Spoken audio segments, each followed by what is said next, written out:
Very well. Welcome. Welcome. Thank you all for coming. This is a playwriting seminar, which is what people call things when they're not quite sure what else to call it. I'm going to talk about some definitions of plays and the purpose of plays. I do not know your background. Some of you may know some of these things. Please bear patiently with us. Then I'm going to ask you at any time that you have a question directly related to what I say, to please raise your hand at once. And I'll hear the question and decide whether to answer it then or if it is answered later automatically.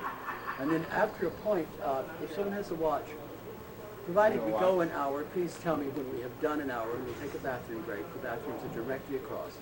Okay, I am Robert Patrick. Yeah, you will, I suppose, have read my bio in the brochure. I've been asked to do this because last year I discussed the history of the Cafe Chino in New York, which from 1958 to 1968 was the first theater in the world to present gay plays.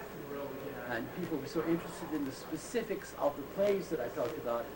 I was asked back this year to speak about playwriting, play construction, the career of a playwright, how plays are inspired, and any questions you want to ask on those subjects, or if you know my plays about me, or okay, we'll go. So it'll be rather free form after I do an obligatory introduction. Okay. What is a play? And I'm sure each of you has your own definition in your head. For our purposes, how many of you have written a play? Okay. How many of you have tried to write a play and not been able to complete it? Would that be what your suggestion is? It was an assignment. I see. How many of you wish to write plays? Okay. And how many of you just wish to understand how it's done and how it happens to you? All right.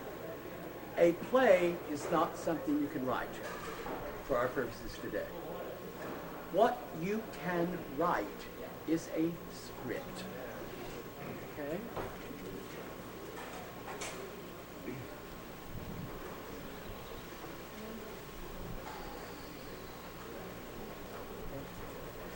And what is a script as distinct from a play? A script is a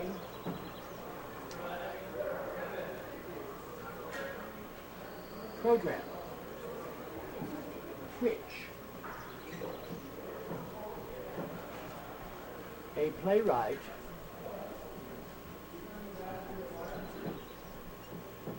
inserts into a computer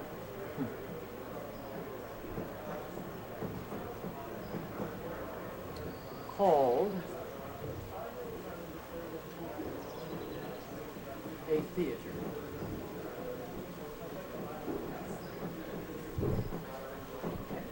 Is that clear? What is the purpose of that script? All you can write is a script. You cannot write a play. You cannot write a performance. You cannot write a production. You can write a script, which is a program that you will insert into a computer called a theater. The purpose of the script, like any program, is to give full, accurate, functional detail of what is ultimately to be accomplished. Now, what is ultimately to be accomplished?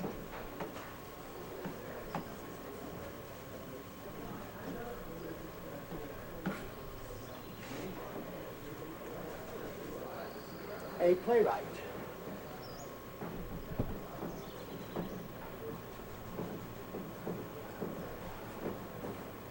one writes, has a fantasy, and two writes it down so that 3 other artists may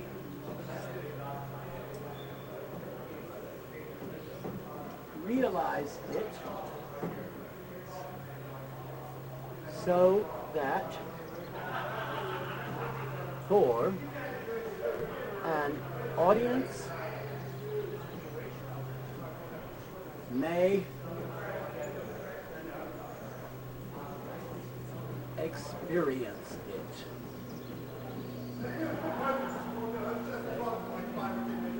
The it, in every case, the it in every case is that original fantasy which the playwright has.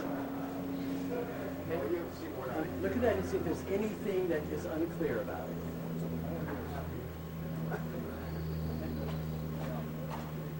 In other words, your sense of purpose for this program that you're going to design, called a script, it's all based, before that step, it's all based on this thing in your imagination.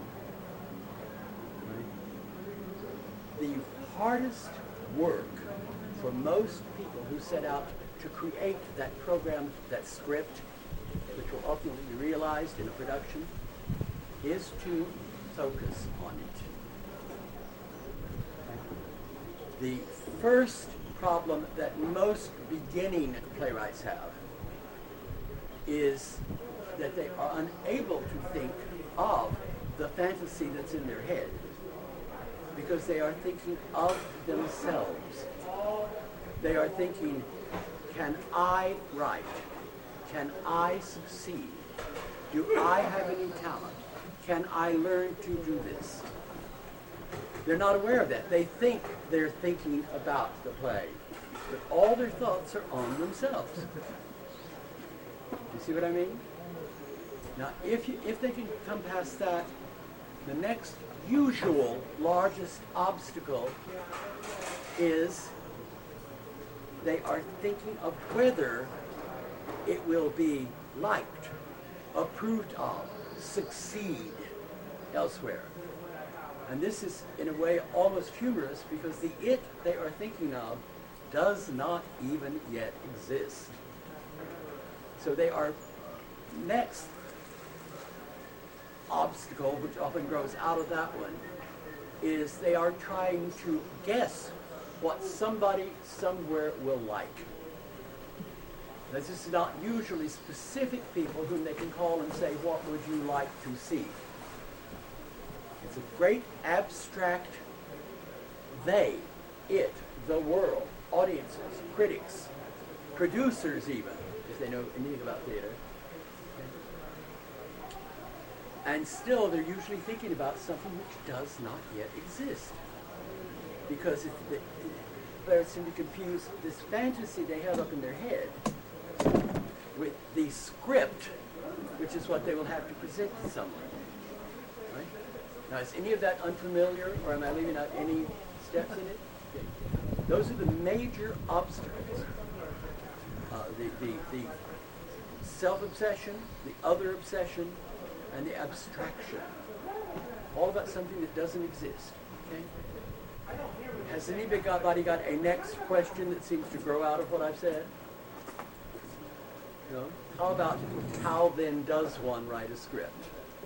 Does that seem the logical next step? Okay. This is going to sound facetious and smug, but the answer is one word after another. The idea which many people have, that you have to have an idea for something before you can start writing, is one of the most obstacular ideas you can have. Many people who wish to be writers wait and wait and wait until they have something they want to write. They do not practice writing. Singers will rehearse singing exercises to make their voices ready for when there is a song. Athletes, God knows, do exercises to be ready for the race or the game. But many writers think that the ability to write and the idea to write are somehow going to come together, when in fact one generally needs to be prepared to write for that moment when the idea or fantasy comes. Okay. One needs, in order to be a playwright, generally, there are people who are just blessed with bird song from the moment they're born. Do any of you know the work of Lanford Wilson, the playwright Lanford Wilson? He was a Pulitzer Prize winner for Callie's Folly. The first time Lanford saw a play that he liked and thought he might like to be a playwright, he sat down and wrote a complete play. He was born with it, the genes were there, there's no explaining it. Most people need to write dialogue, to get in the habit of thinking in dialogue, feeling in dialogue, fantasizing in dialogue. This does not mean that you cannot make a story outline of a play. If you feel more secure doing that, that's fine. But in the meantime, even before you come up with your story idea or your outline, to sit down and write, hello, what do you mean hello? What do you mean what do I mean hello? Why are you so hostile? I'm not being hostile, you're being enigmatic. And just see where it goes. Now, this dialogue can be, you can practice listening to people at lunch. And they go home and see how much of it you remember. And write some connected lines. And then see if you can add to them. Anything just to write some dialogue. And you may be thinking, but that's not a play. That's not going to make me rich, famous, or win me a Pulitzer Prize. Possibly not, possibly it will. It doesn't matter.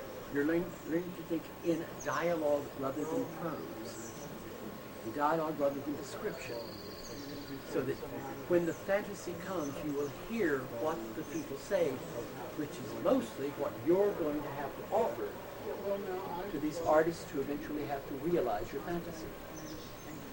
The sound of the great playwrights is almost instantly recognizable. You hear a line, sometimes you say, oh, that sounds like Tennessee Williams. Or, oh, that sounds like Harvey Fierstein. Or, oh, that sounds like All About Eve. Do you not? I don't know all of your references. And that sound is what enchanted you with these writers. Yes. Oh, I'm so sorry. That sound is what enchanted you with these writers, whether you were specifically aware of it or not. How many of you have seen All About Eve? No? It's not gay. How many of you, how many of you have seen The Women? No. How many of you have seen Stage Door? I'm looking for something to see that's funny and witty. I might not have. Okay. No. Now, you may, when you remember these movies, see the whole image and the costumes and the camera work and the texture and the music and hear the words. What may be hard to realize is that all of the rest of those elements, the casting, the acting, the direction, the lighting, the costumes, the sets, the music, was built on the lines the actors say. They're speaking snappy lines. They decide, well, that must be in New York. Believe it or not. Yes, it's got to be set in New York when they talk that snappily. It's a theater convention. Right? And, oh, people who talk that smartly must be dressed fashionably. Let's hire Edith Head to design the clothes. I'm not kidding you. You know, George Cukor needs to direct this. It sounds just like a George Cukor movie. All that's this other artist. They depend on you to write lines that have flavor, flair, content that suggest a past and a future for the actors. Okay? The best way to acquire that facility, and we'll talk in a moment about step by step, is listen at lunch. What was it those two guys said that was so funny? Why was it funny? Write down what they said. You know, is it in the rhythm of the words? You know, if somebody else read those words, would it make you laugh as that did? Or was it the personality of the person saying it that enriched it? Well, that's fine. But your job as a playwright would then be to look at those lines and say, how could I add words to this so that anyone who read them aloud would make me laugh? Okay, and that's what I mean by one word at a time. Who saw All About Eve? Okay, all I There's- saw both issues. Huh? The real one and the gay one. Still was. We'll get to that. There's a scene where older actress Betty Davis has agreed to audition with a younger actress, Marilyn Monroe. And Marilyn Monroe is the protege, as it were, of a critic named George Sanders. And he has brought her to the audition. Betty Davis is late for the audition. And she comes in and says, he says, you're late. She says, am I? I must start wearing a wristwatch. I never do, you know. And she says, how was Miss Caswell? And George Sanders says, back to the Copacabana. And Miss Caswell, Marilyn Monroe, comes out of the ladies' room, looking great. And George Sanders says, there you are, my dear. How do you feel? She's smiling. She says, like I just landed. What's next? She says, I think your next step might be television.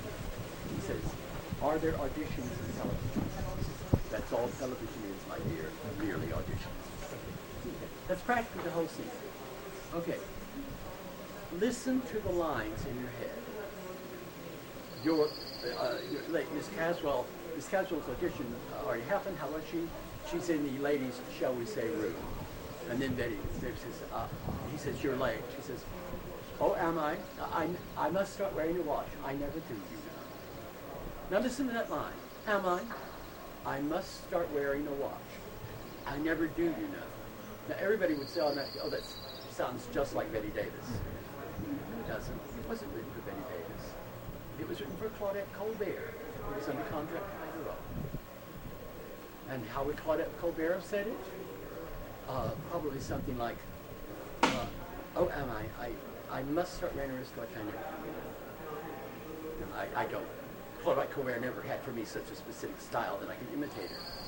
But you understand? Then Marlene Dietrich was considered for the role. Am I must start wearing a watch. I never do. Now, so you hear the difference? Yes. And yet, any one of them reading it would probably amuse you. Why? Listen to the line. Am I? I must start wearing a watch. I never do, you know. Da da da da da da da da da da da da da. Hear that? Can you hear that? Can you hear the? Here we go around the mulberry bush, or all around the mulberry bush. The monkey makes the weasel. Can you hear the rhythm?